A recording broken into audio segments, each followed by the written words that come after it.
and I know him. He lived in this community.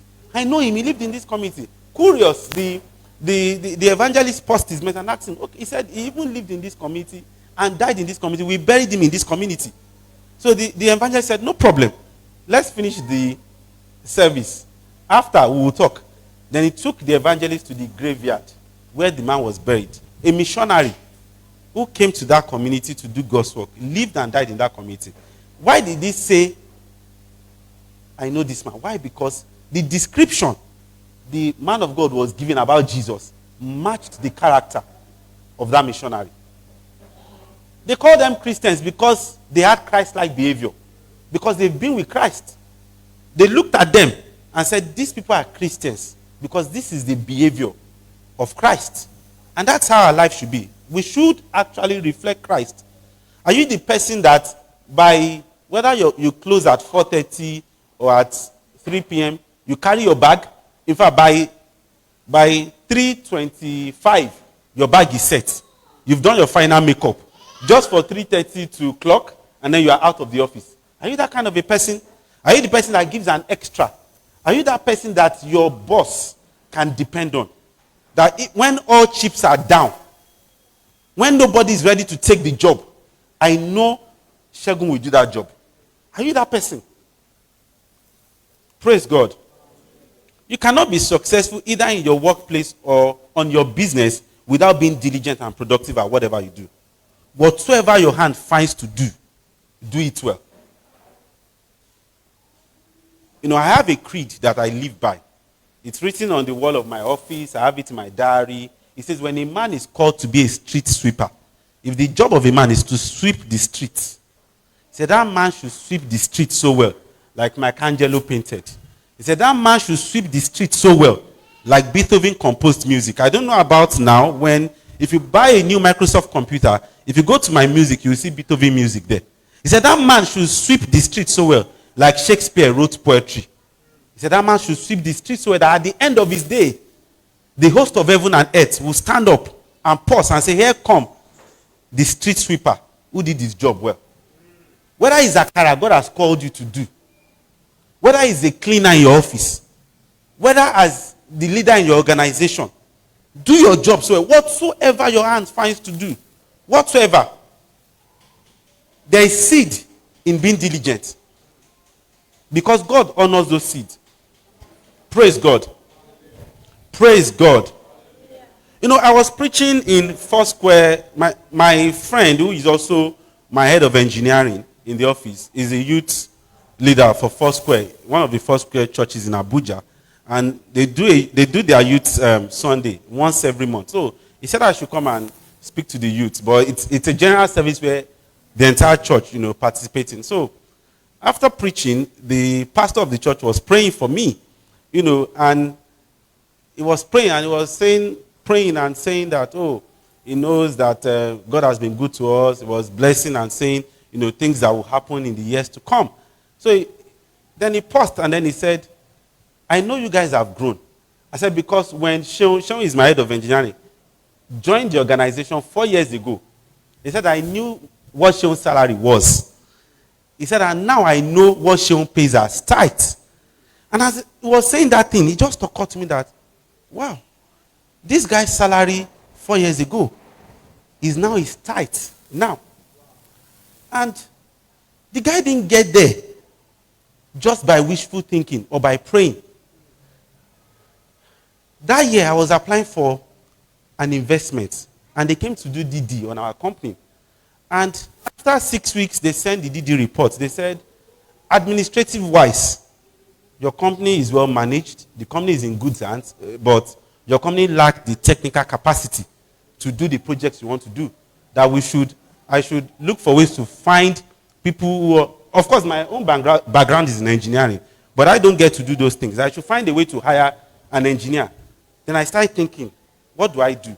So I reached out to this friend of mine who we went to the same university. We were in the same classroom. And I told him, I said, this is what I'm thinking. What do you think? He was working in MTN in Lagos. We read physics and solar. You know, the way life directs our path. Sometimes you read something, you are doing something else. And then he decided to come to Abuja. You know, at that time, his father's friend gave him $5,000 to process his admission to Canada.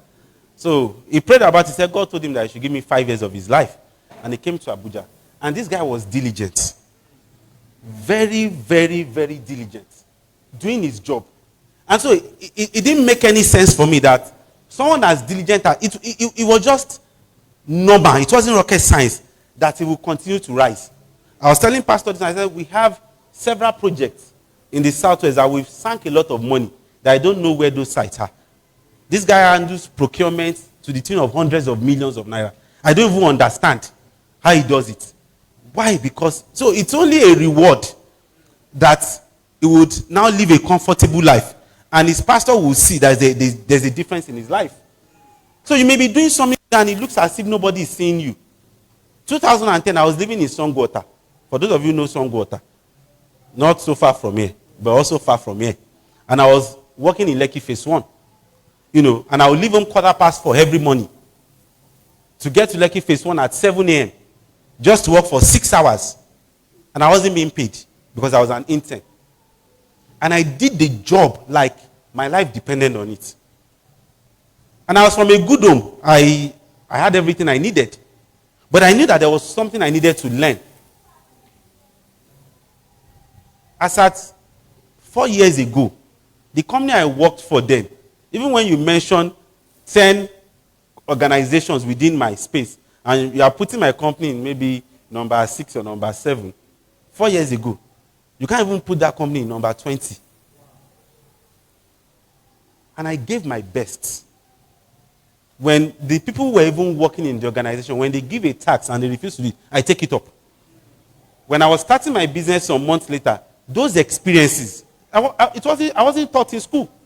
Those experiences formed the basis. I just took it and I started running with it. It was from there I learned the things, how a business shouldn't be managed. And I just started running and working with those things. So being productive, being diligent at what you do is very, very important. Praise God.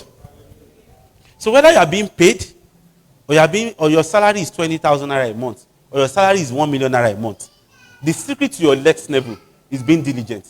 He that is faithful in little is faithful in much. If you are not faithful in another man's business, who will commit your own business? Some of us are praying to God, God, give me my own. Or you're asking God for a child. But you see another child beside you. There's no compassion inside of your heart to support that person, to support that child. I started paying children's school fees when I didn't even have a child. Many, many years ago. When I met a guy who was doing a street to school project, and I asked him, how much does it cost to send a child to school? He said like 4,000 naira a term. I said, are you serious or you are joking? He said he's serious. I said, give me like 20 children. He said, give me every quarter, every time he would just send the names and I'll just give him the money. As far back as 2011, 2012. Praise God. So God sees beyond the appearances. God sees the heart. Luke 16:10-22. Luke 16:10-22. Same Message translation. It says, if you are honest in small things, you will be honest in big things. If you are a crook in small things, you will be a crook in big things. If you are not honest in small jobs, who will put you in charge of a store? If there was one thing I started teaching my team members, is that they need to be honest and have integrity. And I taught it so well that it sank into them. That if I follow you to the market now, and we price this screwdriver, and this screwdriver is 50 naira, and then we get back to the office, and I give you 50 naira to go and buy that screwdriver, and you get to the market, by sheer luck or whatever, you found another shop that sells that same screwdriver for 45 naira. You must bring back that 5 naira. You must bring it back. You must bring it back. If, I had a staff who maybe is growing up. I give him money to go and do something many years ago. And then the change remains 100 naira or 50 naira. Very, very insignificant amount of money to your boss. In most cases, people tell you that, leave it. When I noticed that he was doing, I said, did you get change from that? He said, yes. I said, where is it? You should bring it.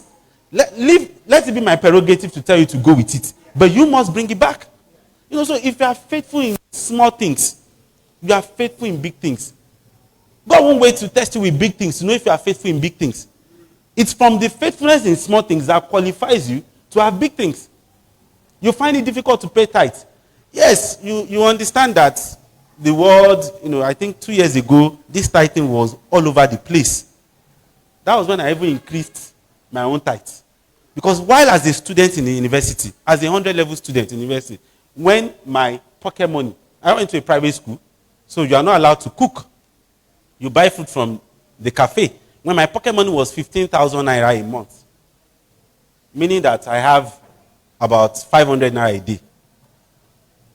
And it's not just for food, everything, phone bills, everything I need to do. I was only eating 100 naira a day.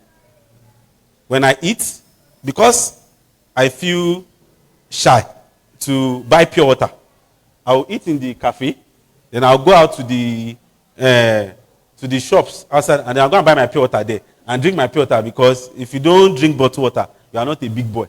As at that time, I wasn't paying 10% tithes. As at that time, I was buying shares worth 6,000 naira a month. And so I'll buy shares 6,000 naira a month. I would eat with 3,000 naira, making 9,000 naira. I'll pay tithes, maybe around 2,000 naira and something, and I'll still give to people. By the time I was finishing 100 level, my portfolio of shares was already over 1 million naira. The financial crisis of 2008 was what just brought my shares down from like maybe 1,050,000 something to